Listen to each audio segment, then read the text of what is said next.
আসসালামু আলাইকুম, স্বাগতম জানাচ্ছি বিবিসি নিউজ আন্তর্জাতিক সংবাদে। শুরুতেই সংবাদ শিরোনাম, এরপর বিস্তারিত। হরমুজে জাহাজ চলাচলে নতুন শর্ত আরোপ করল ইরান। নানা কৌশলেও হরমুজ সচন করতে পারেনি আমেরিকা, দাবি ইরানের। ধারণার চেয়েও দ্রুত সামরিক সক্ষমতা ও ড্রোন উৎপাদন বাড়াচ্ছে ইরান। ৩ সুপার ট্যাঙ্কারে এশিয়ার বাজারে ঢুকল ৬০ লাখ ব্যারেল তেল। দর্শক, এতক্ষণ শুনছিলেন সংবাদ শিরোনাম।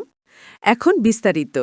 আপনি যদি ইসরায়েলের ধ্বংস চান এবং মুসলিমদের পাশে থাকেন, তাহলে ভিডিওতে লাইক করে চ্যানেলটি অবশ্যই সাবস্ক্রাইব করে দিবেন এবং আপনার মূল্যবান মতামত অবশ্যই কমেন্টে লিখে জানিয়ে দিবেন।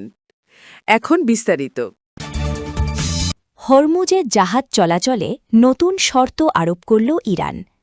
বিশ্বের অন্যতম প্রধান জ্বালানি সরবরাহ রুট হরমুজ প্রণালী দিয়ে যাতায়াতকারী সব বাণিজ্যিক ও যাত্রীবাহী জাহাজের ওপর কঠোর নিয়ন্ত্রণ আরোপ করেছে ইরান। এখন থেকে এই কৌশলগত জলপথের ইরানি নিয়ন্ত্রণাধীন এলাকা দিয়ে যে কোনো জাহাজ পারাপারের ক্ষেত্রে দেশটির নবগঠিত নৌ কর্তৃপক্ষের আগাম অনুমতি ও সমন্বয় রক্ষা করা বাধ্যতামূলক করা হয়েছে। বুধবার ২০ মে এক আনুষ্ঠানিক ঘোষণায় ইরানি কর্তৃপক্ষ সাফ জানিয়ে দিয়েছে, প্রণালীর নির্ধারিত এলাকাগুলো ব্যবহারের জন্য এখন থেকে বিশেষ পারমিট বা লাইসেন্স নেওয়া অবশ্যই করণীয়। একই সঙ্গে ইরান এই নতুন নিয়ন্ত্রণ অঞ্চলের আওতাভুক্ত এলাকার বিবরণ ও একটি মানচিত্র প্রকাশ করেছে। ঘোষণা অনুযায়ী ইরানের কেশম দ্বীপ থেকে শুরু করে সংযুক্ত আরব আমিরাতের আল কুয়াইন পর্যন্ত এবং জাবাল মুবারক থেকে ফুজাইরাহর দক্ষিণাঞ্চল পর্যন্ত বিস্তৃত জনসীমা এই নতুন নজরদারি জোনের অন্তর্ভুক্ত থাকবে। এই রুটে চলাচলকারী জাহাজগুলোকে ইরানি লাইসেন্সিং ও সমন্বয় প্রক্রিয়ার মধ্যে দিয়ে যেতে হবে।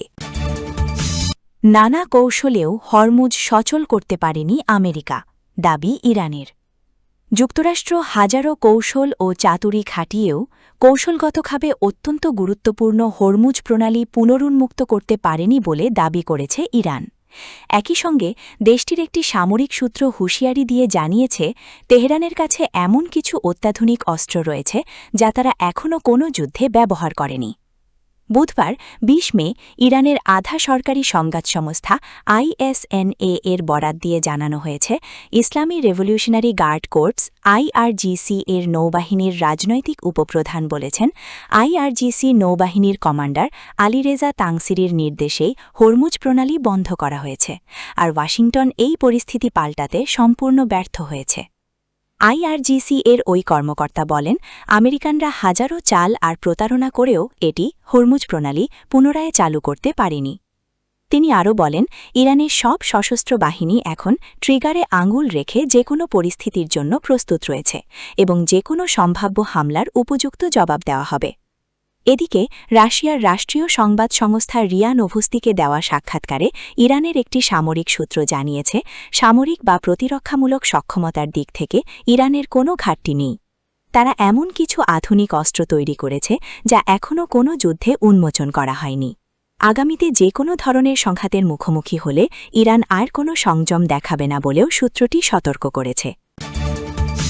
ধারণার চেয়েও দ্রুত সামরিক সক্ষমতা ও ড্রোন উৎপাদন বাড়াচ্ছে ইরান। গত এপ্রিলের শুরুতেই শুরু হওয়া ৬ সপ্তাহের যুদ্ধবিরতির সুযোগে ইরান ইতোমধ্যেই তাদের ড্রোন উৎপাদন পুনরায় শুরু করেছে বলে জানিয়েছে মার্কিন সংবাদমাধ্যম। বৃহস্পতিবার ২১ মে মার্কিন গোয়েন্দা মূল্যায়নের সঙ্গে সম্পর্কিত দুটি সূত্রের বরাত দিয়ে এই তথ্য জানায় সংবাদমাধ্যমটি। প্রতিবেদনে আরও ৪টি সূত্রের বরাত দিয়ে বলা হয়েছে, মার্কিন গোয়েন্দা তথ্যানুযায়ী ইরানের সামরিক বাহিনী প্রাথমিক ধারণার চেয়েও অনেক দ্রুত গতিতে নিজেদের সামরিক শিল্পখাত ও ঘাঁটিগুলো পুনর্গঠন করছে। গোয়েন্দা সূত্রগুলোর তথ্যমতে চলমান সংঘাতে ধ্বংস হওয়া ক্ষেপণাস্ত্র ঘাঁটি, লঞ্চার এবং প্রধান প্রধান অস্ত্র ব্যবস্থার উৎপাদন ক্ষমতা নতুন করে তৈরি করছে ইরান। এর অর্থ হল, মার্কিন প্রেসিডেন্ট ডোনাল্ড ট্রাম্প যদি পুনরায় বোমাবর্ষণ শুরু করেন, তবে মধ্যপ্রাচ্যে ওয়াশিংটনের মিত্রদের জন্য ইরান এখনও একটি বড় হুমকি। একই সঙ্গে এই অগ্রগতি দীর্ঘমেয়াদে ইরানের সামরিক শক্তি কতটা দুর্বল করা গেছে তা নিয়ে মার্কিন ও ইসরায়েলি দাবিকেও বড়সড় প্রশ্নের মুখে ফেলেছে। ৩ সুপার ট্যাঙ্কারে এশিয়ার বাজারে ঢুকল ৬০ লাখ ব্যারেল তেল। হরমুজ প্রণালী দিয়ে ধীরে ধীরে বের হতে শুরু করেছে তেলবাহী সুপার ট্যাঙ্কার। বুধবার ২০ মে অন্তত ৩টি বিশাল তেলবাহী জাহাজ এশিয়ার বাজারের উদ্দেশ্যে প্রণালী অতিক্রম করেছে বলে জানিয়েছে শিপিং ডেটা প্রতিষ্ঠান LSEG ও কেপলার। রয়টার্স জানিয়েছে, জাহাজগুলো প্রায় ২ মাস ধরে পারস্য উপসাগরে অপেক্ষায় ছিল। এসব ট্যাঙ্কারে মধ্যপ্রাচ্যের প্রায় ৬০ লাখ ব্যারেল অপরিশোধিত তেল ছিল। একই সময়ে আরও একটি সুপার ট্যাঙ্কার হরমুজে প্রবেশ করেছে। প্রতিবেদনে বলা হয়েছে, চলমান যুক্তরাষ্ট্র, ইসরায়েল ও ইরান সংঘাতের কারণে হরমুজ প্রণালী দিয়ে জাহাজ চলাচল মারাত্মকভাবে কমে গেছে। অথচ বিশ্বের মোট তেল ও জ্বালানি সরবরাহের প্রায় ২০% এই পথ দিয়েই পরিবহন হয়। রয়টার্স জানিয়েছে, দক্ষিণ কোরিয়ার পতাকাবাহী একটি জাহাজ কুয়েত থেকে ২০ লাখ ব্যারেল তেল নিয়ে প্রণালী অতিক্রম করেছে। মার্চের শুরুতে জাহাজটি তেল বোঝাই করেছিল।